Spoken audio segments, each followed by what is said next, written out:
السلام عليكم ورحمة الله وبركاته. وعليكم السلام.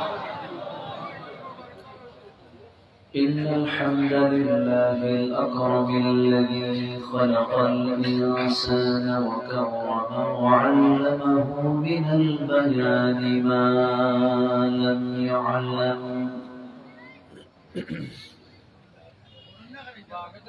فسبحان الذي لا يحصى امتنانه باللسان ولا بالقدم. نشهد أن لا إله إلا الله وحده لا شريك له، ونشهد أن سيدنا وحبيبنا ومولانا محمدا عبده ورسوله الذي أرسله بالحق بشيرا ونذيرا وداعيا إلى الله بإذنه وسراجا منيرا. فقد قال الله تعالى في كلامه المجيد وفرقانه الحميد: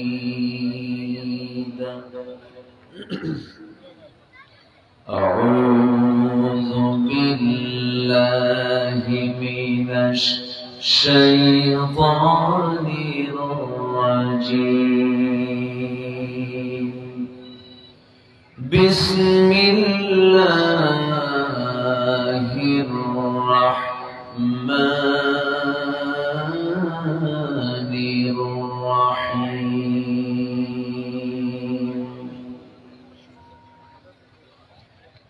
إن الذين آمنوا وعملوا الصالحات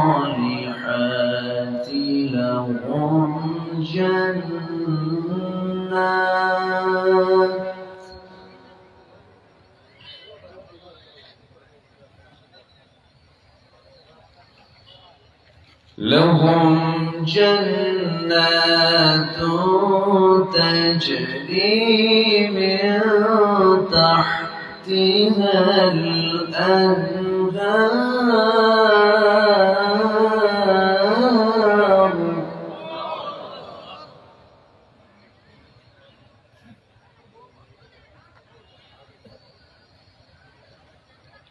ذلك الفوز الكبير.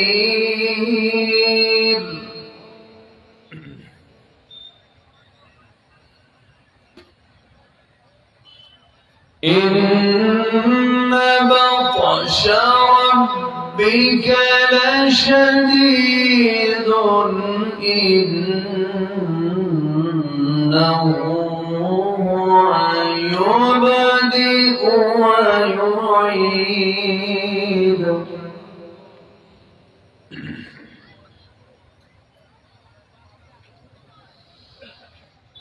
وهو الغفور الودود ذو العرش المجيد فعال لما يريد.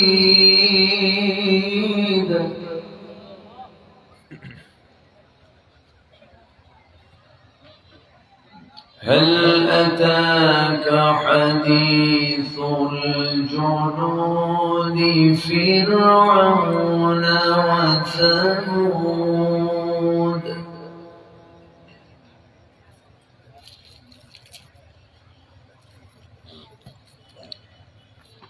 بل الذين كفروا في تكذيب والله من ورائهم محيط.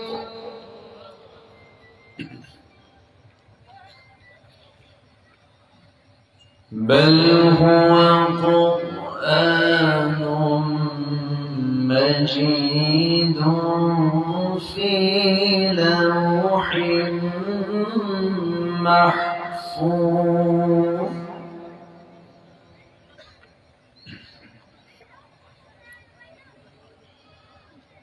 الله أكبر بسم الله الرحمن الرحيم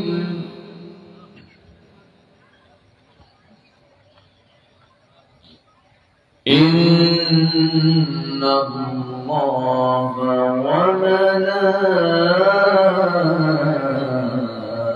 وملائكته يصلون على النبي يا أيها الذين آمنوا صلوا عليه وسلموا تسليما اللهم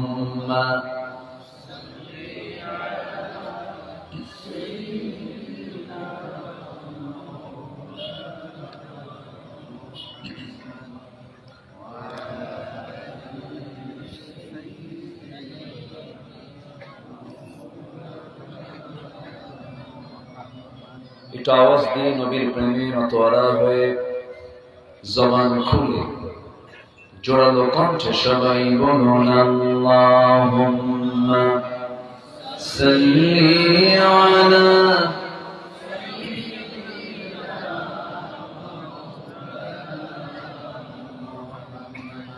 وعلى آل سيدنا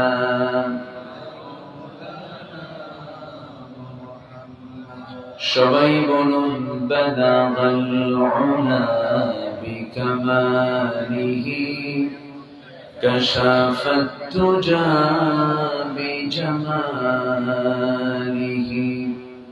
حصنت جميع خصاله صلوا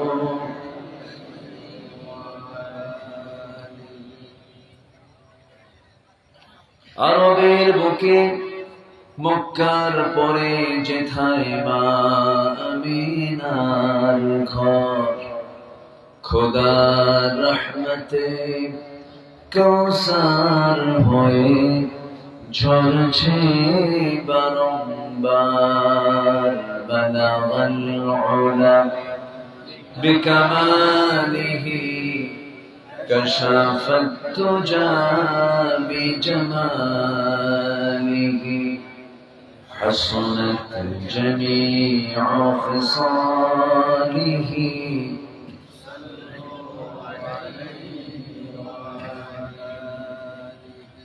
আমি কোরআনের সুর মাঝে শুনেছি যে না আজানের সুর মাঝেও শুনেছি সেনা ও নাম শুনেছি আমি আমার হৃদয় হে রাসূল নবীজি তোমায় হে রাসূল নবীজি তোমায় সবাই বলছে সাল্লাল্লাহু আলাইহি ওয়াসাল্লাম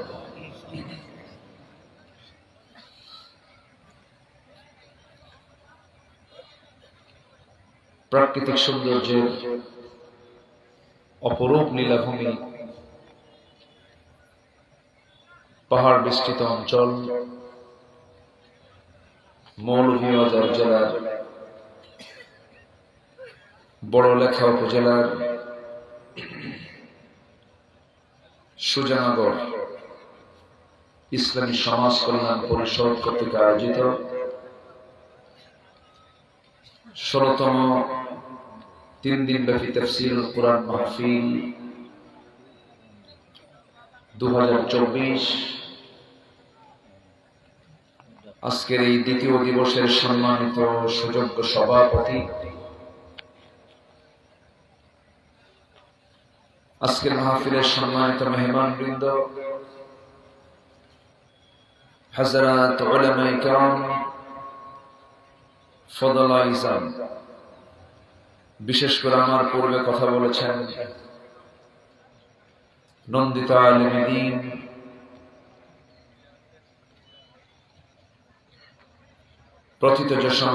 প্রথিতযশা মুফাসসিরে কোরআন মাওলানা আব্দুল্লাহ আল নোমান হাফিজাহুল্লাহ কথা বলেছেন সিলেটের অহংকার, আমার অত্যন্ত কাছে আমার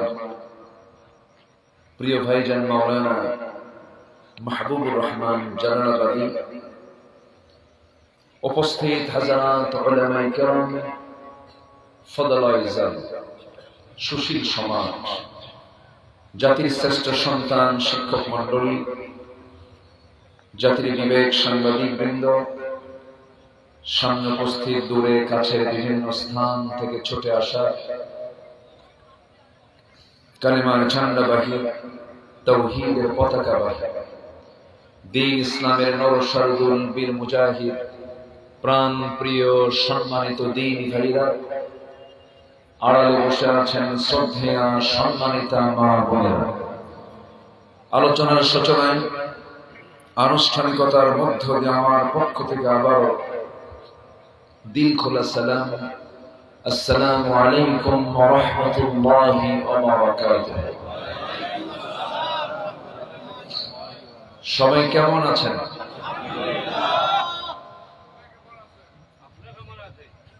আমাকে প্রশ্ন করলেন? জি, আল্লাহ তাআলা আমাকে আপনার মতোই, আপনার কাতারে, আপনার সাথেই রেখেছেন। বলি আলহামদুলিল্লাহ। মহান রব্বে কারীমের অশেষ শুকরিয়া যে মহান আল্লাহ সুবহানাহু ওয়া তাআলা আমাকে আপনাকে এমন সুন্দর একটি পরিবেশ উপহার দিয়েছেন। এখন মাহফিল করার জন্য থানার কাছে আর ধরনা দিতে হয় না।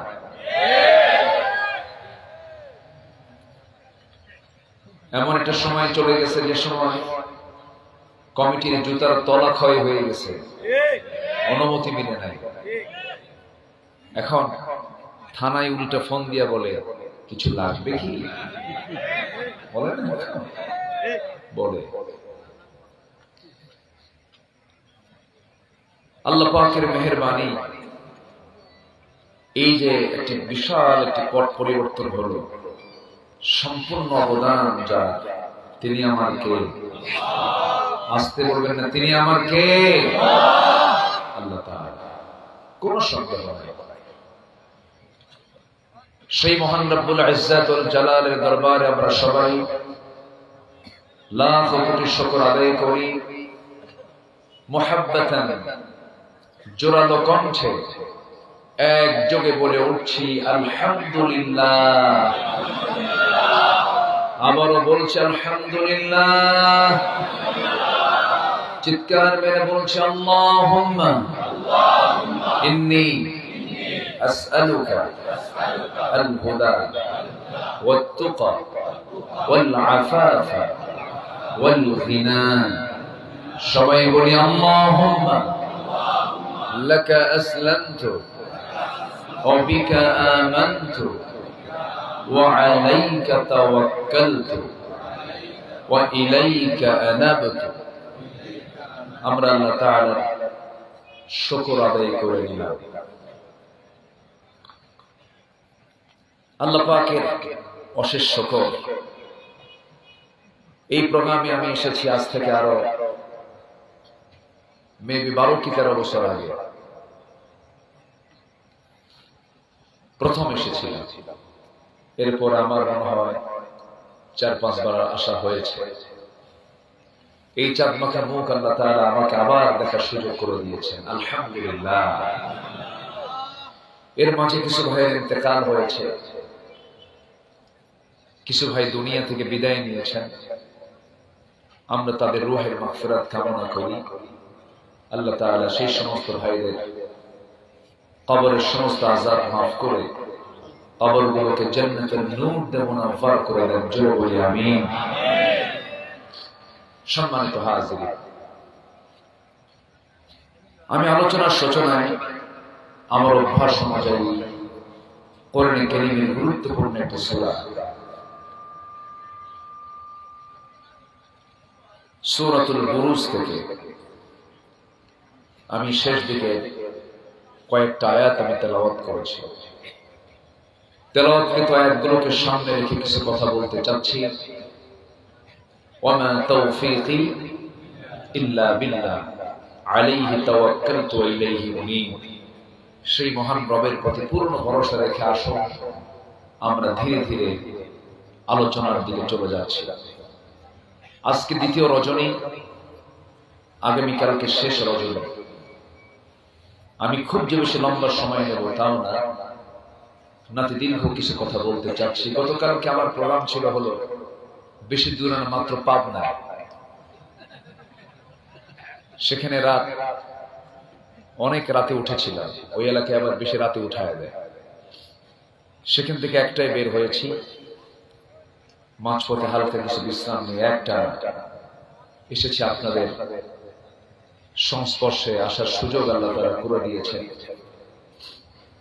সম্মানিত ভাইয়েরা, দিন যায় রাত আসে, রাত যায় দিন আসে, সপ্তাহ যায় মাস আসে, মাস ঘুরে আবার বছর চলে আসে। এই করতে করতে জীবনের ঘন্টা একদিন বন্ধ হয়ে যাবে। সবার আগে প্রশ্ন হলো, আমি কি নিতে পারলাম? আমি তো মরে যাবই, আল্লাহর সামনে আমি কি নিয়ে হাজির হচ্ছি? এটাই সবচেয়ে বড় জীবনের বোঝাপড়ার বিষয়। আমি আল্লাহর সামনে গিয়ে লজ্জা নিয়ে দাঁড়াতে চাই না সম্মান নিয়ে দাঁড়াতে চাই? বলুন, লজ্জা নিয়ে না সম্মান নিয়ে? সম্মান। সম্মান নিয়ে যদি দাঁড়াতে চাই তাহলে আমার কি করা দরকার? আমার কোন দিকে থাকা দরকার? কোন দল করা দরকার? কাদের পন্থী হওয়া দরকার? কোন চেতনায় বিশ্বাসী হওয়া দরকার? আমার দেশে একটা মহল আছে যারা ইসলামটাকে নিজের মতো করে পছন্দ করে গ্রহণ করতে চায়। একটা মহল আছে তারা ভাবে নামাজ পড়বো, রোজা রাখবো, হজ করবো, যাকাত দেব, মসজিদ বানাবো, মাদ্রাসা বানাবো। তো ইসলাম এগুলোর মধ্যেই থাকবে। ইসলাম আবার ক্যান্টনমেন্টে যাবে কেন? ইসলাম প্রশাসনে যাবে কেন? ইসলাম সচিবালয়ে ঢুকবে কেন? ইসলাম পার্লামেন্টে যাবে কেন? তারা ইসলামকে একটা নির্দিষ্ট গণ্ডির মধ্যে রাখতে চায়। রাসূলকে তারা শুধু ধর্মীয় নেতা মানতে চান, নামাজের মডেল মানতে চান, কিন্তু রাসূলকে তারা রাষ্ট্র নেতা, রাষ্ট্র গঠনের তিনি যে একজন বিশাল বড় মডেল ছিলেন এটিকে তারা মানতে চান না, বিশ্বাস করতে চান না। কিন্তু তারা নবীজির উম্মত হতে চান। এই ধরনের চেতনা যারা লালন করেন অবশ্যই তারা ভণ্ড, তারা প্রতারক, কোন সন্দেহ নাই। এই জাতীয় লোক মনে হয় আমার দেশে নাই। আসতে বলবেন না, আছে না নাই? এমন চেতনা লালন করলে পরে ইসলাম মানা হবে না, দিন মানা হবে না। এই জন্য আল্লাহ রাব্বুল আলামিন ঈমানকে আগে পরিচ্ছন্ন করতে বলেছেন, ইয়া আইয়ুহাল্লাযীনা আমানু আমিনু, ঈমানদাররা তোমরা ঈমান টানো, ভালো করে ঈমান আনো। আল্লাহ রাব্বুল আলামিন আরেক জায়গায় বলছেন ওয়াল্লাযীনা আমানু ওয়া লাম ইয়ালবিসু ঈমানাহুম বিযুলমিন উলাইকা লাহুমুল আমনু ওয়া হুম মুহতাদুন। ঈমান যারা আনবে এবং ঈমানের সাথে যারা জুলুমকে যারা মিশ্রণ করবে না, শিরক দ্বারা যারা ঈমানকে মিশ্রিত করবে না, আল্লাহ রাব্বুল আলামিন বলছেন ওই সমস্ত বান্দাগুলোই একমাত্র আমার নিরাপদের বান্দা। জুড়ে বলি সুবহানাল্লাহ। আমার অনুগত বান্দা তারা। এজন্য আল্লাহ রাব্বুল আলামিন বান্দাকে বলছেন, বান্দারে আমার সামনে হাজির হতে হলে ফ্রেশ ঈমান নিয়ে আমার সামনে হাজির হতে হবে। আমার একটা প্রশ্ন আমি আপনাকে করতে চাচ্ছি, আমরা বিফল হতে চাই না সফল হতে চাই? আসতে বলবেন না, বিফল না সফল? সফল যদি হতে চাই পৃথিবীর কারো কাছ থেকে আমার পরামর্শ নেওয়ার প্রয়োজন নাই। আপনি কোরআনকে প্রশ্ন করুন, কোরআন তুমি বলে দাও আমি সফল হব কেমনে? সফলতার মূল সূত্র কি তুমি কোরআনটা বলে দাও, আমাকে জানিয়ে দাও। কোরআন সুন্দর করে বহু জায়গায় সফলতার সূত্রগুলো বলে দিয়েছে। এই পরামর্শগুলো মূলত দিয়েছেন তিনি আমার কে? আসতে বলবেন না, তিনি আমার কে? আল্লাহ তাআলা। আল্লাহ রাব্বুল আলামিন মুফলিহুন শব্দ বলেছেন, আফলাহ বলেছেন, তুফলিহুন বলেছেন, ফাউজুন বলেছেন। এগুলোকে আমি এক জায়গায় করে আমি 10টা পয়েন্ট আজকে কথা বলতে চাচ্ছি। একটু মনোযোগ দিয়ে, মনের চক্ষুটা খোলা রেখে একটু মনোযোগ দিয়ে আমরা শুনবো, মনোযোগ দিয়ে আমরা শুনবো, আয়ত্ত করার চেষ্টা করব। জোরে বলি ইনশাআল্লাহ। আল্লাহ রাব্বুল আলামিন বলেন, সফল যদি হতে চাও নাম্বার 1 হলো ঈমানটা ভালো করে আনো, নেক আমলটা ভালো করে করো। সূরা বুরুজ আল্লাহ রাব্বুল আলামিন সুন্দর করে বলছেন, যারা পারেন ঠোঁট মিলিয়ে বলুন, ইন্নাল্লাযীনা আমানু ওয়া আমিলুস সালিহাত লাহুম জান্নাতুন তাজরি মিন তাহতিহাল আনহার যালিকাল ফাওজুল কাবীর। জোরে বলুন আল্লাহু আকবার। ঈমান যারা আনবে এবং নেক আমল যারা করবে তাদের জন্য সুন্দর জান্নাত, এবং সেই জান্নাত তো থাকবেই। জেনে রেখে দিও, এটাই তোমাদের জন্য ফাউজুল কাবীর, বড় সফলতা। এর চাইতে বড় সফলতা কিছু নাই। হয়তো প্রশ্ন করবেন, হুজুর কমন একটা কথা বললেন, ঈমান তো আমাদের সবার আছে। আমার দেশে 18 কোটি মানুষ, 18 কোটি মুসলমান আমার দেশে বসবাস করে। কে বলবেন আমার ঈমান নাই? সবাই তো বলবে আমার ঈমান আছে। কেউ কি বলবে আমার ঈমান নাই? কেউ বলবে? সবাই বলবে আমার ঈমান আছে। কিন্তু হাদিসে এসেছে এমন একটা সময় আসবে, ইসবিহু মুমিনান ওয়া ইউমসি কাফিরান। সকালবেলা ঈমান থাকবে, বিকেলবেলা কাফের হয়ে যাবে, বান্দা নিজেও টের পাবে না। আমার বন্ধুগণ, আমার দেশে এমন কিছু লোক আছে যার নামই হলো ঈমান আলী। আছে না? কি না? ঈমান আলী, কিন্তু নামাজ পড়ে না। নাম হলো ফজর আলী, ঘুম থেকে সকাল 10টার দিকে ওঠে। নাম কি? ফজর আলী। নাম হলো রমজান আলী, রমজান মাসে দুপুর বেলা ভাত খায়। নাম হলো আতর আলী, গোটা গায়ে গাজার গন্ধ। নাম হলো হিম্মত আলী, সাইকেলের চাকা পাস্ট হলে শীত হয়ে পড়ে। নাম হলো লাল মিয়া, কিন্তু লোকটা কালা। আছে না এরকম? আছে না? নাম হলো খোকা মিয়া, বয়স 80 বছর। নাম হলো বাদশা মিয়া, কিন্তু ভিক্ষা করে। নাম দিয়া করবেন কি, বংশ দিয়া করবেন কি, চৌধুরী হয়ে লাভ কি, সৈয়দ বংশ হয়ে লাভ কি, এমনকি কুরাইশ বংশ হয়েও লাভ কি? আমার নবী যে বংশে জন্ম নিয়েছেন সেই বংশে জন্ম হলো আবু লাহাব। আবু লাহাবের বংশের নাম কুরাইশ, আমার নবীর বংশের নাম কুরাইশ। বংশগত কৌলিন্য দেখিয়ে লাভ হবে না, বাবার পরিচয় দিয়ে কোনো লাভ হবে না। বাবার পরিচয় নূহের ছেলে কিনান জান্নাত পাবে না, আবার ছেলের পরিচয় দিয়ে আজর ইব্রাহিম আলাইহিস সালামের বাপ আজর রেহাই পাবে না। আমার বন্ধুগণ, আল্লাহ রাব্বুল আলামিনের কাছে কারা দামি? আল্লাহ রাব্বুল আলামিন বলেন, ইন্না খালাকনাকুম মিন যাকারিন ওয়া উনসা وجعلناكم شعوبا وقبائل لتعارفوا إن أكرمكم عند الله أتقاكم। আমি তোমাদেরকে এক নর এবং এক নারী থেকে সৃজন করেছি, বিভিন্ন ভাষা বর্ণ দিয়েছি যেন তোমরা একে অপরকে চিনতে পারো। তবে তোমাদের মধ্যে সেই বান্দা আমার থেকে সম্মানিত, যে বান্দা আমি আল্লাহ আমাকেই সবচেয়ে বেশি ভয় করে। জোরে বলি সুবহানাল্লাহ।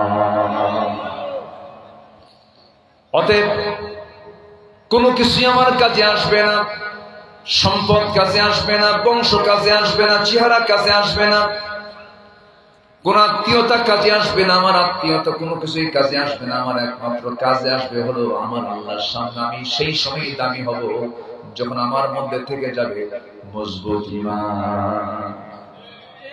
ঠিক কি না? কি থাকতে হবে? মজবুত ঈমান থাকতে হবে। কি ঈমানদার আমরা পাইলাম, চিন্তা করা যায়। কি সুন্দর মুখে দাড়ি, একদম সাদা ধবধবা দাড়ি। হ্যাঁ, বাঁচার জন্য কি চেষ্টা করলো, নৌকায় চললো, দাড়িটা কাটলো, মাথার সাদা চুল কালো বানালো,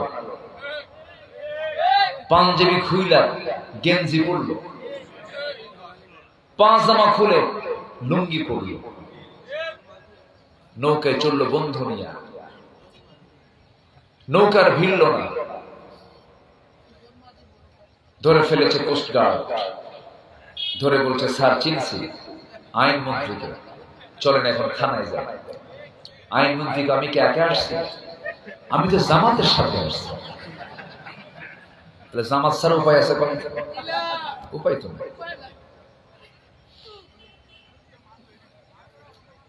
তো ওইদিকে তাকায়, চেনে না, মাথার চুল কালো, মোছ নাই, দাড়ি নাই, লোকটা কে? তো লোকটা বলতেছে যে স্যার আপনাকে চেনা যায় কিন্তু ওনাকে তো চেনা যায় না। লোকটা কে? ওটা ভালো করে দেখো, ওটাই দরবেশ। লজ্জায় মাথা নিচু হয়ে যায়। একটা দেশের শীর্ষস্থানীয় ধনী, হ্যাঁ, লক্ষ কোটি টাকার মালিক, কি লাভ হলো? আল্লাহর ওয়াদা, যারা জমিনে ফাসাদ সৃষ্টি করবে লা'নাতুল্লাহি আলাইহিম, তাদের উপরে আল্লাহর লানত পড়বে। কার কথা? আসতে বলবেন না, কার কথা? আল্লাহর কথা। এরা দীর্ঘ 16 বছর ক্ষমতার মসনদে ছিল। ফেরাউন ক্ষমতায় ছিল হলো 1600 বছর, এরা ছিল 16 বছর। সংখ্যার যে কেমনে একটা মিল হল, একটা মিল হয়েছে না? কি মিল হয়েছে! মিল তো হবে, চরিত্র তো একরকম। ফেরাউনের একটা রোগ ছিল, বুঝলেন? ফেরাউনের একটা রোগ ছিল, সে রোগটা হলো ক্ষমতা ছাড়া যাবে। এই রোগ কি ছিল এদের? 16 বছর ওদের মধ্যে কি এই রোগটা ছিল? ছিল কিনা বলেন? যেমন করি হোক ক্ষমতায় থাকতেই হবে। ইউযাব্বিহুনা আবনাআকুম ওয়া ইস্তাহয়ুনা নিসাআকুম, ছেলে সন্তানগুলোকে মার পেট চিরে হত্যা করেছিল ফেরাউন। ক্ষমতাকে পাকাপোক্ত করার জন্য হত্যা শুরু করেছে ফেরাউন, পৃথিবীতে প্রথম। সম্মানিত ভাইয়েরা, 16 বছর জেলখানায় সাধারণ মানুষ বেশি ছিল না আলেম ওলামা বেশি ছিল? আমাদের দোষটা ছিল কি বলেন তো? প্রথম মামলা হয় আমার নামে 1999 সালে। ওই যে মামলা খাওয়া শুরু হয়েছে। এই 16 বছরে মাহফিল, কত মাহফিল থেকে যে আমার ধরে নিয়ে গেছে তার হিসাব নেই। 2018 সালে নির্বাচনের আগ দিয়ে আমার বাড়ি ঘেরাও করে আমাকে ধরে নিয়ে চলে গেল থানায়।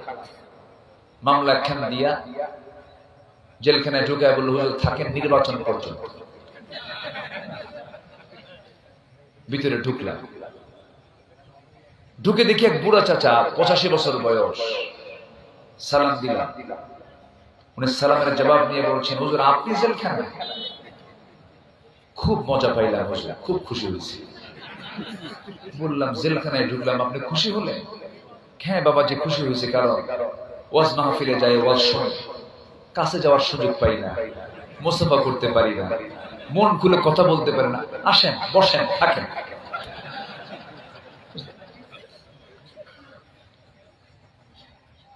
সম্মানিত ভাই, চাচাকে বললাম, চাচা আপনার মামলা কি? আপনি এখানে কেন? আপনার নাতির সঙ্গে থাকার কথা। এই বুড়া কালে আপনি কি অপরাধ করলেন? বাবা বোমা হামলা করছে, বোমা হামলা। কেমনে কি? আমি নাকি বোমা মারছি? তাহলে 85 বছরের লোকের হাতের ফিটনেস কি ঠিক থাকে? বোমা মারতে নিয়ে তার মাথায় দেবো? কি করে না? বছর 2 আগে 116 জন আলিমের তালিকা করেছিল, মনে আছে আপনাদের? মনে আছে? ওটার মধ্যে আমার নামটা ঢুকেছে। বিচারপতি শামসুদ্দিন কালা কই, আল্লাহ কালা বানা দিছে তো, মানিক।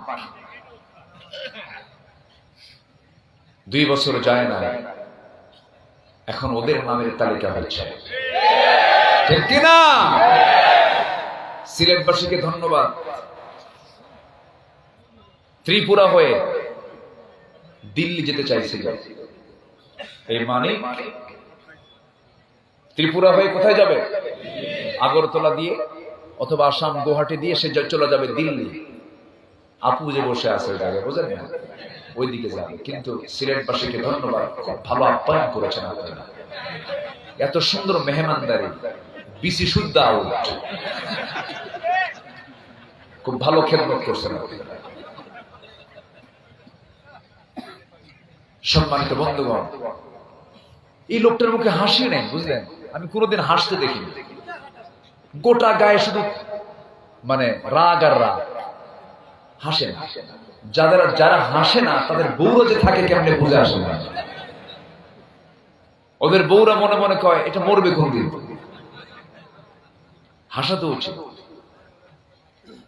অনেক কিছু করেছে আল্লামা সাইদির মতো মানুষটাকে কেমনে কি করল।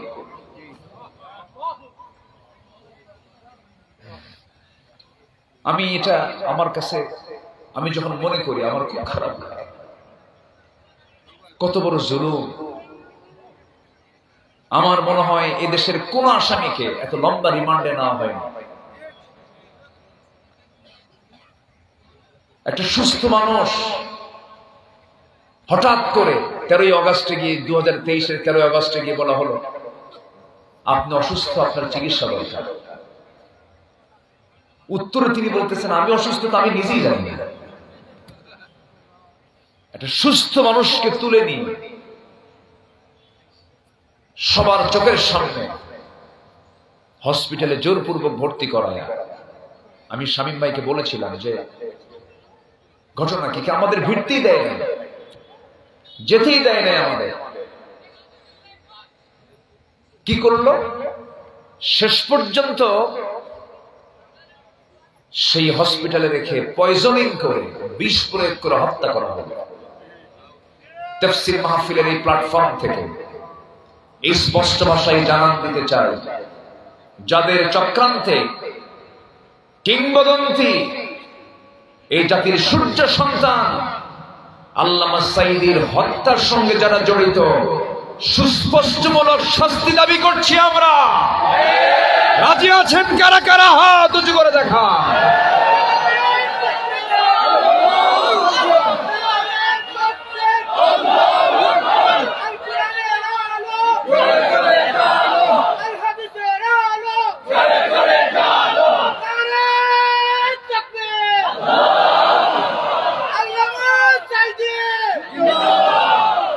আল্লাহ কবুল করুন, জোরে বলে আমিন।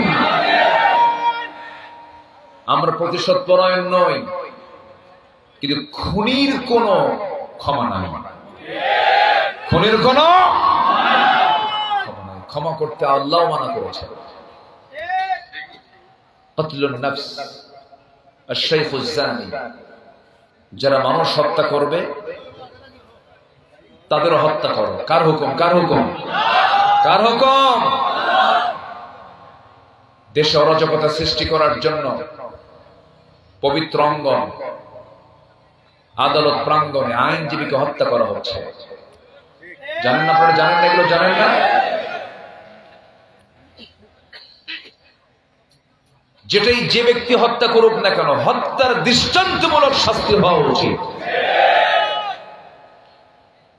সম্মানিত ভাই, এক রাত পেয়েছি তো, লাইন থেকে বেশি দূরে যাওয়া যাবে না।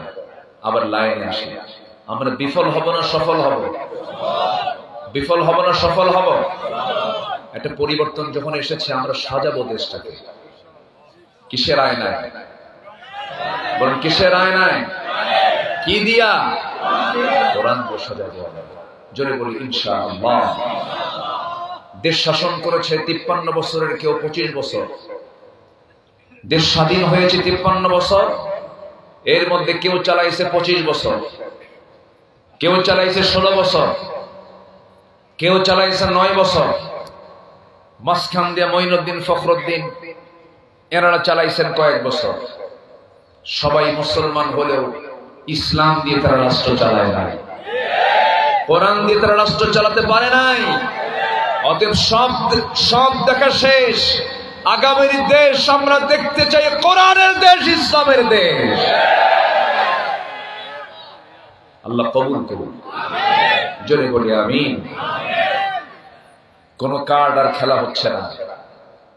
শেষ পর্যন্ত অহংকার জাতি আর সহ্য করতে পারেনি। যখন বলেছিল রাজাকারের নাতিপুতিরা চাকরি পাবে, হ্যাঁ, এটা কি বিনয়ের কথা না অহংকারের কথা? বিনয় না অহংকার? অহংকারকে মাটির সঙ্গে মিশিয়ে দিয়েছেন তিনি কে? আল্লাহ মিশিয়ে দিয়েছেন। অহংকার করা যাবে না। ইমানদার কখনো অহংকার করতে পারে না।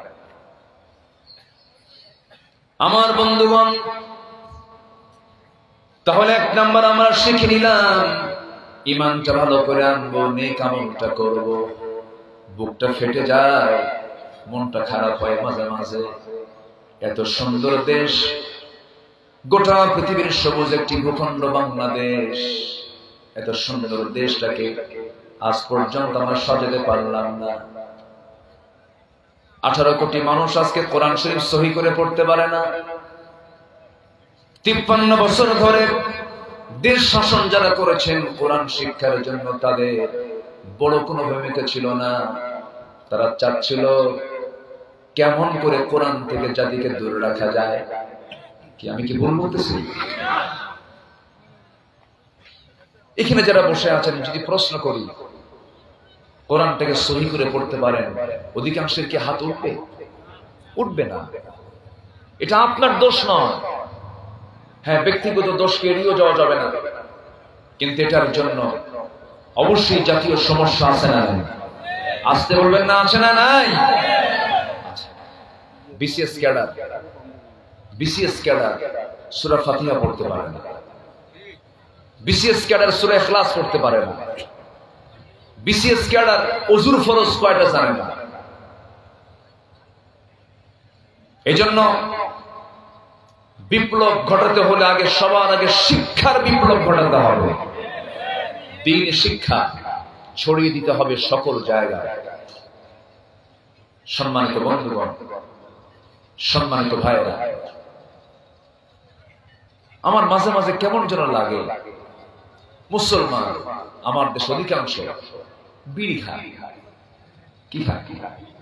আস্তে কম। আমার মাহফিলে এসে প্রশ্ন করে, হুজুর বিড়ি খাওয়া কি জায়েজ আছে? মানে জায়েজের চেষ্টায় আছে। এত বিড়ি খায়, আজান দেয়, নামাজে যায় না। মসজিদ কম হয়েছে না বেশি হয়েছে? মুসল্লি ফজরের সময় মুসল্লি খুঁজে পাওয়া যায় না মসজিদে। 4 জন বুড়া কি হাজির হয়, 4 জন বুড়া। যখন বলা হয় চাচা আপনারা ফজরে আসছেন কেন, কে বাবা বুড়ি মরে গেছে তো এই জন্য আসছে। মুসল্লি নাই। মসজিদ গুলো এসি হয়ে গেছে, আবার গল্প করে তোমার মসজিদ কি এসি লাগাইছো না? আরে কি করো, আমার মসজিদে 13 টন এসি। এসি নিয়ে কম্পিটিশন করে। কিন্তু আমার নবীর যে মসজিদটা ছিল, সেই মসজিদটা ছিল পাকা না কাঁচা, এসি না নন এসি? কাঁচা মসজিদ। সাহাবীরা নামাজ পড়েছেন, কপালে ধুলা লেগে গেছে। খেজুর পাতার বানানো বেড়ার উপরের ছাউনি ছিল খেজুর পাতার বানানো। সেই মসজিদে নামাজ পড়িয়েছেন মুহাম্মদ সাল্লাল্লাহু আলাইহি ওয়াসাল্লাম। মুসল্লি ছিলেন আবু বকর, ওমর, ওসমান, আলীর মতো সাহাবীরা। মসজিদ পাকা করে তো লাভ হবে না যতক্ষণ ঈমানটা পাকা না হবে। এই জন্য আমার বন্ধুগণ, পরিবর্তন যেহেতু এসেছে, আমাদের ব্যক্তিগত জীবনের পরিবর্তনের দরকার আছে না নাই? আসতে বলবেন না, আছে না নাই? লন্ডন আমেরিকায় জমানে সফল নয়, সফল হলো আল্লাহ রাব্বুল আলামিন 2 নাম্বার বলছেন পরিশুদ্ধতা নিয়ে আসো, দিলের পরিবর্তন নিয়ে আসো, নফসের শুদ্ধতা নিয়ে আসো। মহান রব্বুল আলামিন বলেন قد أفلح من تزكى وذكر اسم ربه فصلى بل تؤثرون الحياة الدنيا والآخرة خير وأبقى جرب لي الله أكبر। আমি কি আলোচনা শেষ করে দেব? তো এই যে চলে যাচ্ছে যে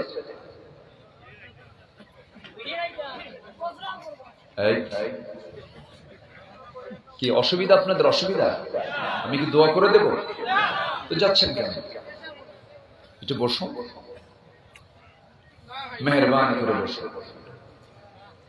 নড়াচড়া করা ঠিক না। যদি কোনো মানুষ বুঝতো যে এই জায়গায় বসার মর্যাদা রাখি, বসার জন্য কম্পিটিশন হয়েছে। যতক্ষণ থাকবো আমি, আমার উপকারিতা হলো, আমার প্রাপ্তি হলো, আমার জীবন যে গুণাগুলো ছিল সেই গুণাগুলো ঝরতে থাকে। আর সেই জায়গায় সওয়াব আল্লাহ তাআলা রিপ্লেস করে দেন। যখন সুবহানাল্লাহ, এমন বরকতি জায়গা থেকে বিনা কারণে যেন আমরা কেউ না বের হতে পারি, আল্লাহ তাআলা সেই তৌফিক দান করুন। জোরে বলি আমিন।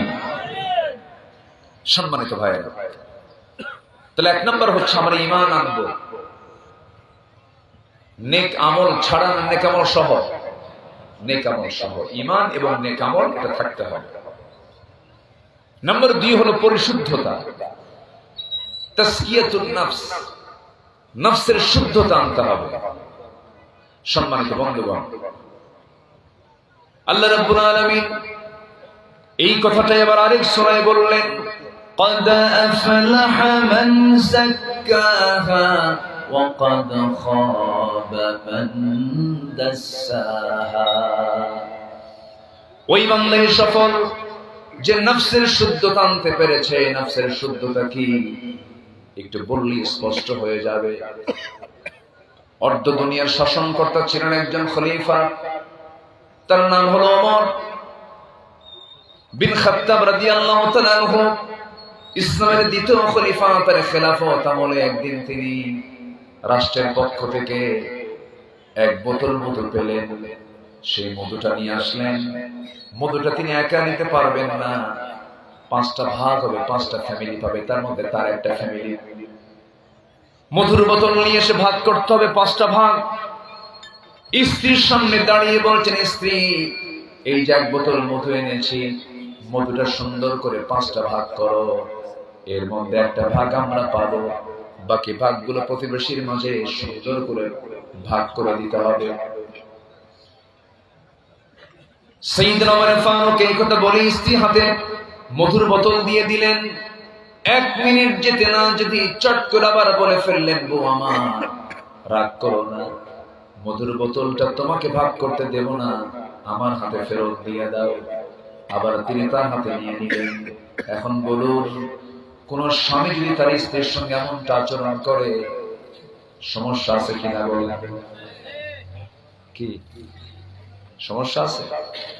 যারা বিয়ে করছেন তারাই তো বুঝবে কি সমস্যা আছে না নাই বলেন।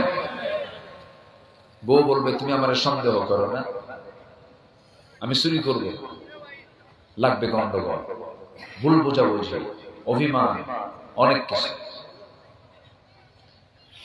সাইয়েদনা ওমর ফারুক রাদিয়াল্লাহু তাআলা আনহু কিচ্ছু বললেন না। সেই জায়গা থেকে আস্তে করে তিনি ঘর থেকে বের হয়ে আসলেন। বের হয়ে এসে মধুর বোতলটা আস্তে করে প্রতিবেশীর হাতে দিয়ে বললেন, সমান 5টা ভাগে ভাগ করবে, একটা ভাগ তুমি আমার কাছে দিয়ে দিবা। তিনি তার অংশটা নিয়ে নিলেন। তিনি তার অংশটা নিয়ে নিয়ে সোজা স্ত্রীর সামনে দাঁড়ালেন। স্ত্রীর সামনে দাঁড়িয়ে সালাম দিয়ে বলছেন, স্ত্রী আমার, আল্লাহর নামের কসম করে বলে আমি তোমাকে সন্দেহ করি নাই। আমার বন্ধুগণ, ওমরের নামটা শুনলে কি মনে হয়? নরম না গরম? নরম না গরম? কিন্তু তিনি এত গরম ছিলেন, কিন্তু বইয়ের কাছে খুব নরম ছিলেন। নেতা যত বড়ই হোক না কেন, বইয়ের কাছে কায়েত। কি চেয়ারম্যান বড় না চেয়ারম্যানের বউ বড়?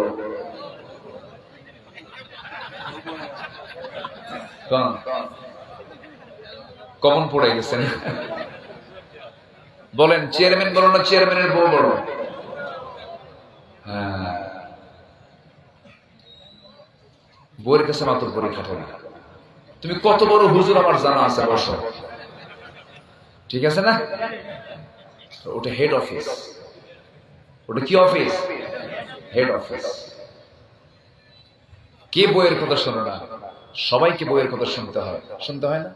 দেখেন কিভাবে কোন উপায় নাই তো, না শুনলে সংসারিত হবে না।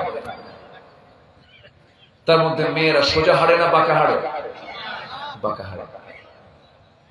হাড়টাও আবার বাঁকা। অনেক ম্যানেজ করে, marriage life, manage life manage করে নিতে হয়, মানায় নিতে হয়। সাইয়েদনা ওমর ফারুকের মতো মানুষ এত গরম, বইয়ের কাছে ঠান্ডা হয়ে গেছে। একদিন এক বিচার প্রার্থী হয়ে এক মুসলমান তার ঘরের মধ্যে এসে বসে আছে, যে তার বউকে নিয়ে তার গন্ডগোল, এটা মানে একটা বিবাদ মিটানোর জন্য সাইয়েদনা ওমর ফারুক ধারণা দিয়েছেন। তো তার বাড়িতে বসে আছেন, ভিতরে ওমর ফারুক এবং তার স্ত্রীর বাক বিতণ্ডা চলতেছে। তো এই দৃশ্য দেখে ওই বিচার প্রার্থী মনে করলো, আমার বউয়ের সঙ্গে আমার গন্ডগোল, এসে দেখি এই বাড়িতে গন্ডগোল, তো বিচার আর কি চাবো, আমি চলে যাই। চলে যাচ্ছেন। সাইয়েদনা ওমর ফারুক দেখে ফেললেন, বললেন, আসলেই বা কেন, আবার যাচ্ছেই বা কেন, ঘটনা কি বলো? বলতেছে, আমিরুল মুমিনিন, আসছিলাম বিচারের জন্য, যে সমস্যা নিয়ে, সেই সমস্যা নিয়ে আপনার ঘরেও ঢুকছে। কেন? আপনার বউ আপনাকে এত কিছু বললো, আপনি একটা জবাবও দিলেন, আপনি চুপ করে বসে আছেন। সাইয়েদনা ওমর ফারুক বললেন, আমার নাম শুনলে রোম পারস্য থরথর করে কাঁপে। আমার নামটা শুনলে পরে শয়তান পর্যন্ত কাছে আসে না। আর সেই ওমর ফারুকের বউ এত কিছু বললো, ওমর কি কিছু বলছে না? তুমিও কিছু করিও না। জোরে বলি আল্লাহু আকবার, আর জোরে বলি আল্লাহু আকবার। স্বামী স্ত্রী এই মহব্বতটা কে দিয়েছেন বলেন তো? আসতে বলবেন না, কে দিয়েছেন? আল্লাহ দিয়েছেন। এই ভালোবাসার মধ্যে শুধু ভালোবাসা নাই, মাওয়াদ্দাতুন ওয়া রাহমা, ভালোবাসাও আছে, রহমতও আছে। আর বিয়ার আগ দিয়া যেগুলো প্রেম করে, বিয়ার আগে প্রেম আছে না আমার দেশে? বিয়ার আগেই তো প্রেম করে, কিন্তু প্রেম কি মূলত বিয়ার আগে হয় না পরে হয়? বলেন তো, প্রেমটা হওয়া দরকার বিয়ার আগে না পরে? কিন্তু চলে আসছে কি এখন? আগে। আগে প্রেম করে, আর যখন বিয়ে হয় বিয়ের পরে কিলে কিলে হয়। কি হয়? কিলে কিলে হয়। সম্মানিত ভাইরা, ইসলামে কি প্রেম আছে, কি মহাব্বত আছে দেখেন। আমার নবীজি জীবনে একবার হজ করেছেন। কয়বার হজ করেছেন? একবার। একে যাননি, বউকে সাথে নিয়ে গেছেন। সুবহানাল্লাহ বলবেন না? বউকে সাথে নিয়ে গেছেন। তাহলে হজ করতে যে একা যাওয়া ভালো না বউকে নিয়ে যাওয়া ভালো? বলেন। স্ত্রীকে নিয়ে যাওয়া উত্তম। এটা আমার ওয়াজ শুনে আমার মায়েরা খুব খুশি এখন। হুজুর, আমার বুড়া আমারে ঠকাইছে, একা গেছে, আমারে নিয়ে যায় না। আমার নবীজি জীবনে একবার হজ করেছেন, কিন্তু একা যাননি, বউকে সাথে নিয়ে চলে গেছে। বউকে নিয়ে ঘোরাফেরা করা সুন্নাত, বলি আলহামদুলিল্লাহ। আমার নবীজি জিহাদের মতো কণ্ঠকে কীর্ণ ময়দানেও স্ত্রীকে সাথে নিয়ে চলে গেছে। যুদ্ধের দামামা চতুর্দিকে চলে।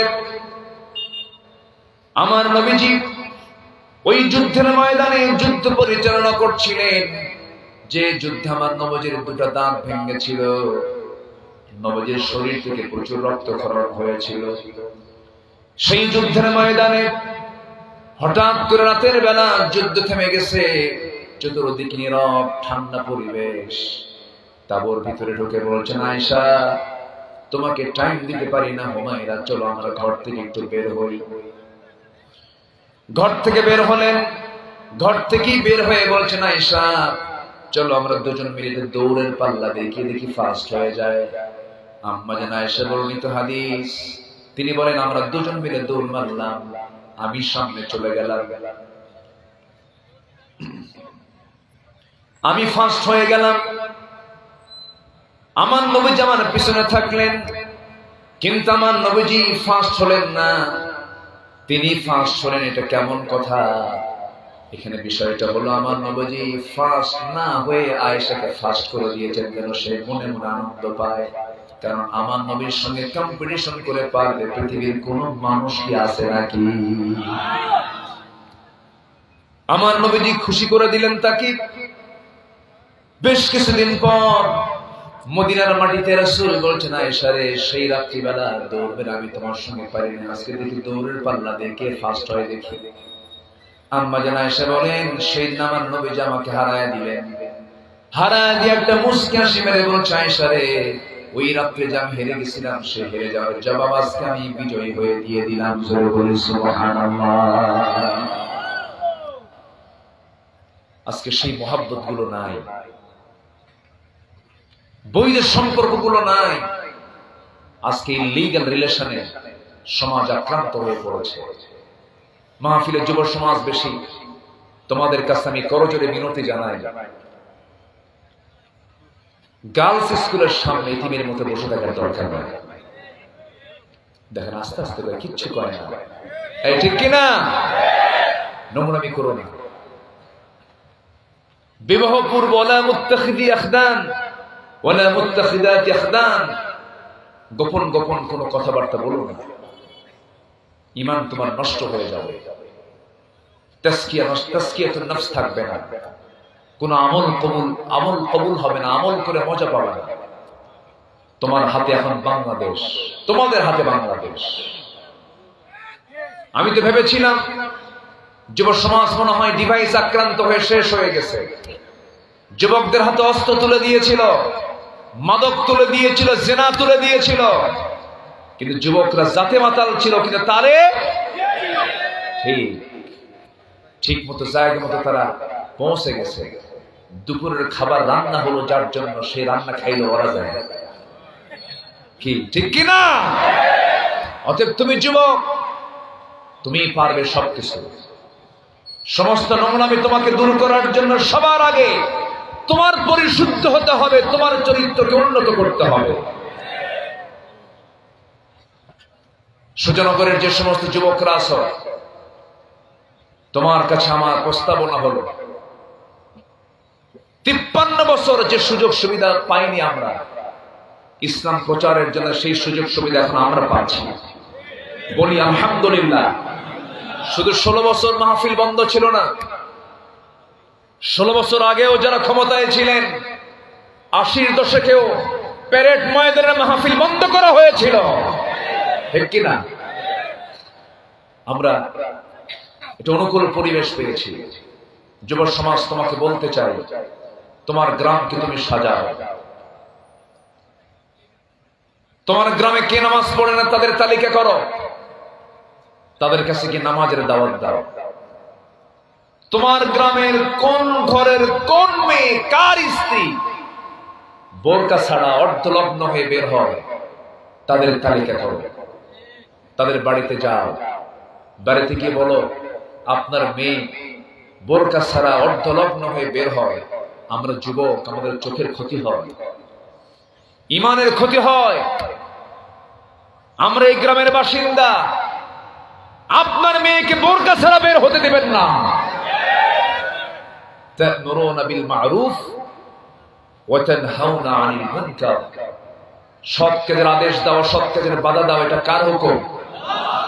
আসতে বলবেন না, কার হুকুম? আল্লাহ। আমার নবীজি এমন করে একটি সুন্দর সমাজ গড়ে তুলেছেন। মক্কার 13টি বছর মার খেয়েছেন, দাওয়াতি কাজ করেছেন, ব্যক্তি গঠন করেছেন, সমাজকে নিয়ে ভেবেছেন। আমার নবীজি যে যুগে জন্ম নিয়েছিলেন, যে সমাজে জন্ম নিয়েছিলেন, এতটাই জঘন্য তারা ছিল যে নিজের মাকে পর্যন্ত তারা বিয়ে করত। যেটা বলে নাউজুবিল্লাহ। মা বিয়ে করেছে এমন মহিলা, তাকে তালাক দিয়েছে, ছেলে যায় তার মাকে বিয়ে করছে। এত জঘন্য একটা সমাজ ছিল। সেই সমাজ থেকে আমার নবীজি তুলে আনলেন আবু বকর, ওমর, উসমান, আলীর মতো মানুষগুলোকে। জোরে বলি আল্লাহু আকবার, জোরে বলি আল্লাহু আকবার। কোন জাদু দিয়ে নয়, কোন মন্ত্র দিয়ে নয়, কি দিয়া? কোরআন। আমার বন্ধুগণ, সেই যুগের মানুষগুলো কত নোংরা ছিল। ছোট্ট একটা উদাহরণ দিলে স্পষ্ট হয়ে যাবে। সবার কম বেশি বিষয়গুলো জানা আছে, একটু জানিয়ে দেওয়ার জন্য, মনে করে দেওয়ার জন্য। আমার নবীজি যে সমাজে জন্ম নিয়েছিলেন, সেই সমাজের মানুষগুলো খুব নোংরা ছিল। খুন কেবদলা খুন ছিল, যাদের নিত্য নৈমিত্তিক ব্যাপার। সামান্য ভাঙ্গা পাতিলকে কেন্দ্র করে যুগের পরে যুগ তারা যুদ্ধ লেগে রাখত। আমার নবীজি সামনে এক সাহাবী দিন গ্রহণ করলেন, ইসলাম কবুল করলেন। ইসলাম কবুল করার পর দেখা গেল আমার নবীজি তার চোখের দিকে তাকান আর চোখের পানি দেখেন। নবীজি বললেন, সাহাবীরে, দিন গ্রহণ করার পর তোমার চোখে এত পানি দেখি কেন? তোমার তো এটা আনন্দের বিষয়, তুমি দিন পেয়েছো, তুমি এত কান্নাকাটি করছো কেন? সাহাবী কান্দে আর বলে, হুজুর, দিন গ্রহণ করেছে, এটা আমার জন্য বড় সৌভাগ্যের বিষয়। তাহলে কান্দো কেন? হুজুর, আমার কান্না করার একটা অন্যতম কারণ হলো ইসলাম পূর্ব যুগে একটা অপরাধের কথা আমার বারবার মনে হচ্ছে। কি অপরাধ করেছো তুমি বলো? সাহাবী আমার নবীর সামনে হাঁটু দুইটা গেড়ে দিয়া আস্তে আস্তে করে কেঁদে কেঁদে বলছে, হুজুর, আমি আমার জীবনে সবচেয়ে বড় একটা অপরাধ করে ফেলেছি, কিন্তু আগে তা মনে হয় না। ইসলাম গ্রহণের পর মনে হচ্ছে। কি করেছো? নিজের হাতে নিজের কন্যা সন্তানকে জীবন্ত পুঁতে হত্যা করেছে। আমার নবীজি শুনে তিনি বললেন, আচ্ছা, কেমন করে মেরেছো বলো তো দেখি। আমার নবীজি মনোযোগ দিয়ে কথাগুলো শুনছিলেন। সাহাবী বললেন, ইয়া রাসূলুল্লাহ, আমার মনে হয় এই গুনাহটা মাফ হবে না। রাসূল বলেন, বলো কিভাবে, কি করেছো বলো তো। হুজুর, আমার স্ত্রীর গর্ভে সন্তান চলে এলো, 6 মাস বয়স, সন্তান পেটে। বললাম, মার বাড়ি চলে যাও, সন্তান যদি ছেলে হয় নিয়ে আসবে, মেয়ে সন্তান হলে পরে জানানোর দরকার নেই, জীবন্ত পুঁতে হত্যা করবে। সন্তানটা মেয়ে হলো, কিন্তু আমার বউটা আমাকে বললো না, আমাকে আড়াল করে ওই সন্তানকে ধীরে ধীরে বড় করে পাশের বাড়িতে রেখে 6 মাস 6 বছর বয়স যখন হয়ে গেল, আমি একদিনও তাকে দেখি নাই। হঠাৎ করে আমার সামনে দিন ধরা পড়ে গেল। হাতটা চট করে ধরলাম। আমার মতো চেহারা, আমার মতো গায়ের চামড়া, আমার মতোই চোখ, নাক, কান, কপাল। সন্দেহ লাগলো। স্ত্রীর সামনে দাঁড় করালাম। স্ত্রীকে লক্ষ্য করে বললাম, স্ত্রী আমার, সত্যি করে বলো তো, সন্তানটা কার? স্ত্রী চোখের পানি ফেলতে ফেলতে বলছে, স্বামী আমার, তথ্য কতক্ষণ গোপন করবে? এটা তো আমাদের ঔরসে থাকার সন্তান। আমি খেপে গেলাম, রেগে গেলাম হুজুর, কিন্তু বুঝতে দিলাম না। নতুন করে অভিনয় করে মেয়েটাকে কোলের মধ্যে নিয়ে আদর করলাম, চুমু দিলাম। মেয়েটা দারুণ খুশি হয়ে তার মাকে বলছে, মা, আমার এই আদরের আব্বুকে তুমি কেন আগে পরিচয় করে দাও না? আমার আব্বু তো খুব ভালো। কিন্তু মেয়ে তো জানে না আমি কত বড় পাষাণ হৃদয়ের বাপ। মেয়েটাকে বললাম, মা, তোমাকে আগামীকালকে তোমার নানির বাড়ি নিয়ে যাব, সুন্দর করে সাজগোজ করে নিও। সুন্দর কাপড় পরাইয়া দিলাম, সাজগোজ করে নিয়ে নানির বাড়ির কথা বলে রওনা দিলাম। নানির বাড়ির দিকে রওনা না দিয়ে আমি জঙ্গলের দিকে রওনা করলাম। মেয়েটার মুখ ছোট হয়ে গেল, চোখ ছোট হয়ে গেল, ভীত ভীত চেহারা নিয়ে সন্তানটা বলছে, বাবা, নানির বাড়ির দিকে না গিয়ে তুমি এই দিকে যাও কেন? কিচ্ছু বললাম না। জঙ্গলটা পার হলাম, হাতে কোদাল নিলাম, গর্ত খনন শুরু করলাম। গর্ত যখন খনন শুরু করেছি, বারবার মেয়ে বলে, বাবা, নানির বাড়ি যাবে কখন? কোদাল মারতে মারতে হঠাৎ করে মাটিগুলো ছিটকেসে আমার দাড়ির মধ্যে ঢুকে যায়, আর আমার মেয়েটা আলতো করে তার নখ দিয়ে আমার দাড়ির সেই মাটিগুলো সরায় সরায় দেয়, আর বলে, বাবা, নানির বাড়ি কি যাবার না? এরপরে আমার মেয়ে, হুজুর, আমি কোদাল মারতেছি, খনন করছি, আমার ঘামগুলো শরীর থেকে ঝরতেছে, আর গামছাগুলো দিয়ে দিয়ে আমার সেই ঘামগুলো মুছে মুছে দিচ্ছে, আর বলতেছে, বাবা, বলো তো তুমি নানির বাড়ি কখন যাবা? কিচ্ছু বললাম না। গর্ত খনন যখন শেষ হয়ে গেল, মেয়েটাকে আস্তে করে ডাক দিয়ে বললাম, মা, দেখো তো গর্ত খনন কেমন হয়েছে, দেখো তো মা। আমার মেয়েটার মুস্কি হাসি, হুজুর, আর বলতে পারি না। আমার মেয়েটাকে যখন বললাম, মা, দেখো তো গর্ত খনন কেমন হয়েছে, মেয়েটা আস্তে করে উকি মেরে যখন গর্তের দিকে তাকায় তাকায় দেখলো, আমি হঠাৎ করে পিছন দিকে চলে আসলাম। পিছন দিকে এসে চক্ষু বন্ধ করে পাষাণ হৃদয়ে চুল পরিমাণ ভালোবাসার দাগ কাটলো না, এক জোরে ধাক্কা মারলাম।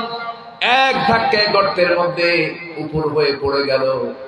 আবার চিত হয়ে দুটো হাত এক জায়গায় করে বলছে, বাবা, বুঝতে পেরেছি আমার কোন জায়গায় দোষ হয়েছে। আমার মা আমাকে যা বলেছেন আজকে তাই সত্য হলো। বাবা, তুমি আজকে আমাকে মেরে ফেলার জন্য এখানে নিয়ে এসেছো। বাবা, তোমার কাছে সারা জীবনের জন্য একটাবার প্রার্থনা করব, বাবা, আজকে তুমি আমাকে প্রাণে যদি বাঁচায় দাও, আমি তোমার চেহারা তোমার সামনে আমি কখনো দেখাবো না। বাবা, আমার ছেড়ে দাও। হুজুর, চুল পরিমাণ আমার হৃদয়ে কাটলো না, কোনো মায়া কাটলো না, মায়া দয়া আসলো না। শিরকিয়াতের কারণে, জাহালাতের কারণে ওই সন্তানকে ওই অবস্থায় দেখার পরেও হাতের মধ্যে পাথর নিলাম, সেই পাথরটা দিয়ে তার কলিজা বরাবর মেরে দিলাম, ফিনকি দিয়ে রক্ত বের হয়ে গেল।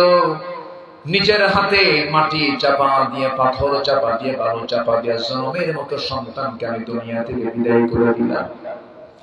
হুজুর, কোনদিন এতবার মনে হয় না এই সন্তানটার কথা। যেদিন আমি দিন গ্রহণ করেছি তার পরের দিন থেকে রাতের বেলা আমি আর ঘুমাতে পারি না। বারবার সন্তানের কথা মনে হয়, আর মনে হয় এত বড় গুনাহ বুঝে আল্লাহ আমার মাফ করবেন না। রাসূল কাদা কাদা কণ্ঠে বলছেন, সাহাবীরে, এই যে তুমি এত বড় গুনাহ তুমি মনে করছো, দিন গ্রহণ করার কারণে আল্লাহ রাব্বুল আলামিন এই গুনাহ তোমার জীবন থেকে ঝেড়ে দিয়েছেন। জোরে কান সুবহানাল্লাহ। আমার ভাইরা, সেই বর্বর অসভ্য সমাজে রাসূল জন্ম নিয়ে কি মাস্টার প্রাণে তিনি আগালেন, এত সুন্দর সমাজ গড়লেন। সেই সমাজ গড়ার জন্য সবচেয়ে বড় মাধ্যম যেটা দিয়েছেন তিনি, কোনো কিছুই নাই, সেটার নাম হলো কি বলে, সেই কোরআন। এখনো আছে না নাই? আসতে বলবেন না, আছে না নাই? আছে। আমরা কোরআন দিয়ে সমাজ গড়ব, পরিবার গড়ব, রাষ্ট্র গড়ব। চলে বলি ইনশাআল্লাহ। আমার বিশ্বাস টুডে এন্ড টুমরো বাংলার জমিনে কোরআনের রাজ কায়েম হবে ইনশাআল্লাহ। জোরে বলি ইনশাআল্লাহ। শহীদের রক্ত ঝরেছে, রক্ত বৃথা যেতে পারে না। যেই জমিনে হাসতে হাসতে ফাঁসির মঞ্চে যেতে পারে দিন কায়েমের জন্য, সেই জমিনে আল্লাহর দিন কায়েমের জন্য আমার আপনার যদি জানমাল দিতে হয়, রাজি আছেন? রাজি আছেন কারা কারা? হাত উঁচু করে দেখান মুসলমান।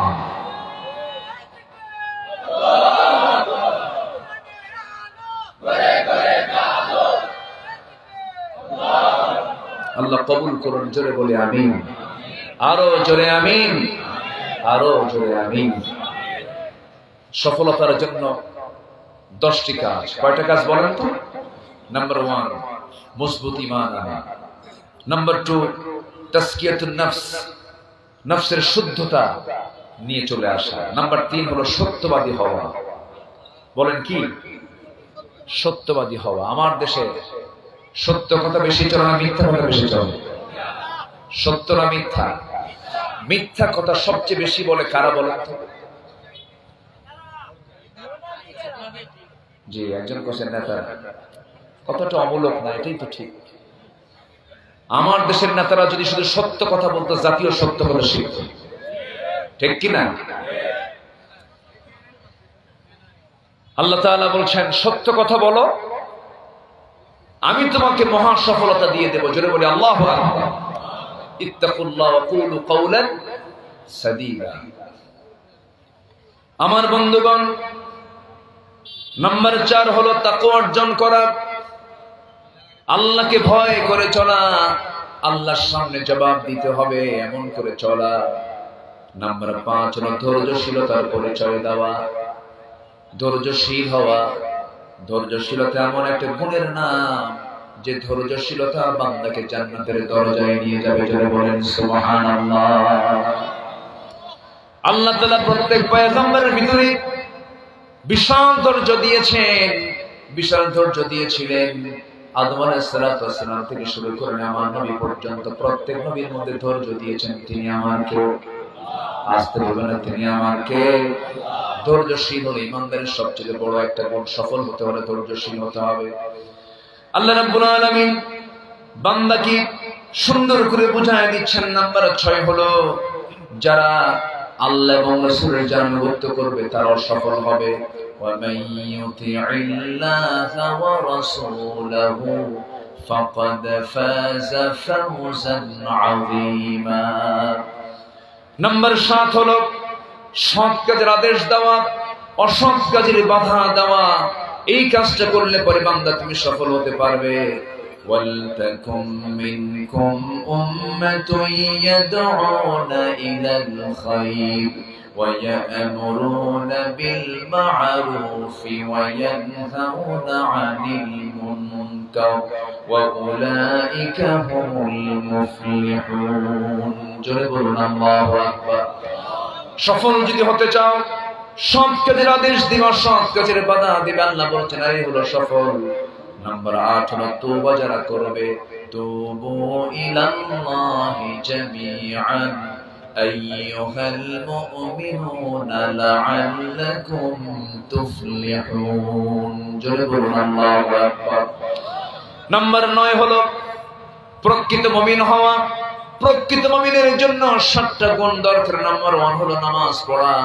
নাম্বার 2 হলো সুন্দর করে কথা বলা, অযাচিত কোনো কথা মুখ থেকে না বের করা, বেহুদা কোনো কথা না বলা। আল্লাযীনা হুম আনিল লাগযি মু'রিদুন ওয়াল্লাযীনা হুম লিয-যাকাতি ফাa'িলুন। নাম্বার 3 যারা যাকাতটা ঠিকমতো আদায় করবে। নাম্বার 4 হলো আল্লাযীনা হুম লিফুরুজিহিম হাফিজুন, লজ্জাস্থান যারা হেফাজত করবে। নাম্বার 5 হলো ওয়াল্লাযীনা হুম লিআমানাতিহিম ওয়া আহদিহিম রাউন। নাম্বার 5 হলো যারা আমানতটা ঠিক রাখবে। আমানতদারিতা আছে যার, ঈমান আছে তার। আমানতদারিতা নাই যার, ঈমান নাই তার। লা ঈমান লিমান লা আমানাতা লাহ, আও কামা ক্বালা আলাইহিস সালাতু ওয়াস সালাম। রাষ্ট্রের দায়িত্ব যে পালন করবে, রাষ্ট্রের দায়িত্ব একটা বড় আমানত। বড় কি? আমানত। এই দেশে রাষ্ট্রের দায়িত্ব পালন করতে গিয়ে আমানতের খেয়ানত করেছেন এমন নেতা আছে না নাই? আসতে বলবেন না, আছে না নাই? খেয়ানতকারী কোন নেতাকে আমরা আর দেখতে চাই না। বহু দেখছি আমরা। সাইয়েদনা ওমর ফারুক রাদিয়াল্লাহু তাআলা আনহু, কালকে ইতিহাসটা পড়লাম, কালকে না পরশুদিন। সাইয়েদনা ওমর ফারুক রাদিয়াল্লাহু তাআলা আনহু তিনি বসে আছেন। তখন দেশে চরম দুর্ভিক্ষ চলছিল, সংকট চলছিল। এক গভর্নর একটা উট জব করে উটের কুজের অংশ আর কলিজের অংশ ভুনা করে সাইয়েদনা ওমর ফারুকের ইফতারের সময় তার সামনে দেওয়া হলো। তিনি রোজা ছিলেন, অভাব তো, রোজা রেখে তিনি এটা কাফার করছিলেন। সাইয়েদনা ওমর ফারুক রাদিয়াল্লাহু তাআলা আনহুর সামনে যখন একজন গভর্নর কলিজার অংশ ভুনা করে আর উটের কোজের অংশ, দামি অংশ, যেই গোশতগুলো খেলে মজা হয়, সেই গোশতগুলো যখন তার সামনে হাজির করা হলো, তিনি বললেন, গভর্নর, আমার জন্য কি খাবার নিয়ে আসছো? কলেজে নিয়ে আসছি, গোশত নিয়ে আসছি। তিনি বলছেন, এই সমস্ত খাবারগুলো আমার দেশের জনগণগুলো পায় নাকি না পায় না? সবাইকে এই সমস্ত খাবারগুলো খেতে পারে না, খেতে পারে না। ওমর ফারুক বললেন, শোনো, আল্লাহর কসম করে বলি, যে খাবার জনগণ পায় না সেই খাবার ওমর কখনো খেতে পারে না। জোরে বলি সুবহানাল্লাহ। তিনি বললেন, কি আছে বলো? জৈতুনের তেল নিয়ে আসো। তেল নিয়ে আসা হলো। রুটি নিয়ে আসো। রুটি নিয়ে আসা হলো। জৈতুনের তেল, ওর মধ্যে রুটিটা ডুবায় দিয়া তেল দিয়ে শুধু রুটি খেলেন, শুকনা শুকনা করে। ওমর ফারুক অর্ধ দুনিয়ার শাসনকর্তা। জোরে বলি আল্লাহু আকবার। যার ব্যাপারে ভারতের শ্রী মহাত্মা গান্ধী বলেছিলেন, অশান্ত পৃথিবীকে শান্ত করার জন্য একটা ওমর দারুণ দরকার। একটা হিন্দু ভদ্রলোক মুসলমানদের খলিফার প্রশংসা করে, আর আমার দেশের নাস্তিক কুলাঙ্গারেরা রাসূলকে নিয়ে বাজে কথা বলে। এগুলো নিয়ে কথা বলে আবার বলে কি জানেন, আমার কোনো দোষ নাই, তা আমি আমিন কই না। এক সিদ্দিক আছে, কোন দিনের সিদ্দিক, আচ্ছা যাই হোক, সে বলতেছে আমি আমিন বলি না, তো হুজুর আমিন কয়, আমি আমিন বলি না, কারণ আমার জীবনে তো কোনো গুনাহই নাই। দেখেন দুনিয়াতে কোন ফেরেশতা বলা আছে, আমার জীবনে কোনো গুনাহই নাই, এইজন্য আমি আমিন বলি না। এই বেয়াদব এর আগে বলেছিল হজ ছিল মুহাম্মাদের ব্যবসা। জোরে বলি নাউযুবিল্লাহ। ওয়া আতিমুল হাজ্জা ওয়াল উমরাতা লিল্লাহ। হজ করো, উমরা করো, কার জন্য? আর এ বলতেছে হজ ছিল মুহাম্মাদের ব্যবসা। ইসলাম ক্ষমতায় থাকলে পরে এদেরকে ফাঁসির মঞ্চে ঝুলায় রাখতে হবে। এরকম বহু নাস্তিক আমার দেশে আছে না নাই? এখনো আসতে বলবেন না, আছে না নাই? তালিকা করতে হবে। এই জমিন যা, এই আকাশ যা, সেই জমিনের বুকে থেকে আল্লাহর বিরুদ্ধে কথা বলবে, জিহ্বা টেনে ছেড়ে দরকার এদের। যারা ধর্ষণ করেছে, আত্মস্বীকৃত যারা খুনি, এদেরকে তালিকায় নিয়ে আসা উচিত। জাহাঙ্গীরনগর ইউনিভার্সিটির একটা ন্যাক্কারজনক ঘটনা মনে আছে কিনা আপনাদের জানি না। জাহাঙ্গীরনগর ইউনিভার্সিটির এক কুলাঙ্গা, তার নাম মানিক, সে 100টা মেয়ের জীবন নষ্ট করে, ধর্ষণ করে, ক্যাম্পাসে সাংবাদিকদের ডাক দিয়ে সে মিষ্টি বিতরণ করে বলেছিল, আজকে আমার 100টা ধর্ষণ উদযাপন হচ্ছে। সে এখনো বেঁচে আছে, বিচার কিন্তু হয়নি। এরকম দাগী, বদমাইশ, নাস্তিক, কুলাঙ্গার, অবশ্যই এদের ব্যাপারে শক্ত অবস্থান নেওয়ার দরকার আছে না নয়? আল্লাহ তুমি একটি উত্তম পরিবেশ আমাদেরকে উপহার দিয়ে দাও। জোরে বলি আমিন, আরো জোরে আমিন। সবাই ফজর পড়বো তো নাকি? কারা কারা ফজর পড়বেন একটু হাত তুলে দেখেন। জোরে বলি ইয়া আল্লাহ, আরো জোরে ইয়া আল্লাহ। আমাদেরকে ফজর, যোহর, আসর, মাগরিব, ইশা 5 ওয়াক্ত সালাত আদায় করার তৌফিক তুমি আল্লাহ দিয়ে দাও। জোরে বলি আমিন, আরো জোরে আমিন, আরো জোরে আমিন। এই মাহফিল 17 বছর বয়স, আল্লাহ কবুল করুন। জোরে বলি আমিন। আগামীকাল শেষ রজনী আমার স্নেহধন্য, আমার অনুজ মাওলানা সাদিকুর রহমান আজহারি হাফিজাহুল্লাহ, তিনি আসবেন আগামীকাল। সবাই আসবেন না? আজকে সকালে আমার শামীম বিন সাইদ, আমার শ্রদ্ধাভাজন, তার সঙ্গে কথা হয়েছে, তিনিও কালকে আসবেন। সবাই আসবেন না ইনশাআল্লাহ? সবাই আসবেন তো? জি, আল্লাহ তুমি সবাইকে আসার তৌফিক দিয়ে দাও। জোরে বলি আল্লাহুম্মা আমিন। একজন ভাইয়ের ইন্তেকাল হয়েছে না? কি নাম জানো তার? আমিরুজ্জামান অলি ভাই। জি, এই মাহফিলের একজন সদস্য, এই পরিষদের একজন সদস্য। আল্লাহ তুমি তার কবরটাকে জান্নাতের নূর দিয়ে মুনাফার করে দাও। আমি কথা আর বাড়াবো না, আগামীকাল শেষ রজনী আগে ভাগে চলে আসবেন সবাই। যতটুকু আজকে হয়েছে বলে ফেলি আলহামদুলিল্লাহ। জোরে বলি আলহামদুলিল্লাহ। সবাই নামাজের মতো করে বসে। হ্যাঁ, ও আগামীকালকে মহিলা সমাবেশ আছে। মেয়েদের কি দিন জানা, দিন বোঝার কি দরকার আছে না? আগামীকালকে সেই মহিলা সমাবেশ হবে। আব্দুল্লাহ আমিন সেই সমাবেশে কথা বলবে, চিনেন তো নাকি? আচ্ছা, আপনার মেয়ে, আপনার মা, আপনার স্ত্রী, আপনার পরিবারকে পাঠিয়ে দিবেন পর্দার নিয়ম রক্ষা করে। আগামীকালকে তাদের উদ্দেশ্যে কিছু কথা বলবো। জোরে বলি ইনশাআল্লাহ। এই আশাবাদ কামনা করছি। আমরা এখন আর কথা না বাড়িয়ে যতটুকু হয়েছে আমরা এখন দোয়ার দিকে যাব।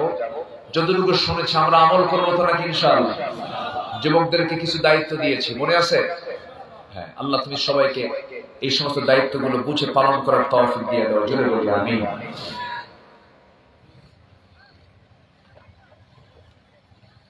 সবাই বলে সুবহানাকা আল্লাহুম্মা ওয়া বিহামদিকা আশহাদু আল্লা ইলাহা ইল্লা আনতা আস্তাগফিরুকা ওয়া আতুবু ইলাইকা। চিৎকার মেরে বলি ইয়া আল্লাহ, আমার জীবনে সগীরা কবীরা, সগীরা কবীরা, ছোট বড় সব গুনাহ তুমি আল্লাহ মাফ করে দাও। জোরে বলুন ইয়া রাব্বাল আলামিন, ইয়া রাব্বাল আলামিন। জি, আমি সবার কাছে দোয়া চাই। সবাইকে আমার জন্য দোয়া করবেন। আমি আপনার জন্য দোয়া করি, আল্লাহ যেন আমাদের এই সম্পর্ক হাসর পর্যন্ত গড়িয়ে দেন। জোরে বলি আল্লাহুম্মা আমিন। জি, আসুন দোয়া। আপনি দোয়া করে দেন। আপনি করেন শেখ দোয়া। জি, আমাদের চেয়ারম্যান মহোদয় দাঁড়িয়ে রাখলে ভালো হয়। কি খান আপনারা বলেন তো? হ্যাঁ, আগামী বছর আমরা তাকে এই মাহফিলের এই মঞ্চে আমরা তাকে দাড়িওয়ালা দেখব। জোরে বলি ইনশাআল্লাহ। আল্লাহ কবুল করুন। বিপদে ফেলে দিলাম না তো? এটাই নিরাপদ, এটাই সেফটি। জি, আল্লাহ কবুল করুন। এত জোরে বললেন, আপনাদের তো অনেকের দাড়ি নেই, আপনাদের দরকার নেই দাড়ি। জি, এটা শিয়ারুদ্দিন, দ্বীনের একটা নিদর্শন, ইসলামের একটা নিদর্শন। বাহ্যিক আমার নবীজি দাড়িওয়ালা ছিলেন, আমরাও দাড়িওয়ালা হব। জোরে বলি ইনশাআল্লাহ। اللهم آمين. ربنا ظلمنا أنفسنا وإن لم تغفر لنا وترحمنا لنكونن من الخاسرين.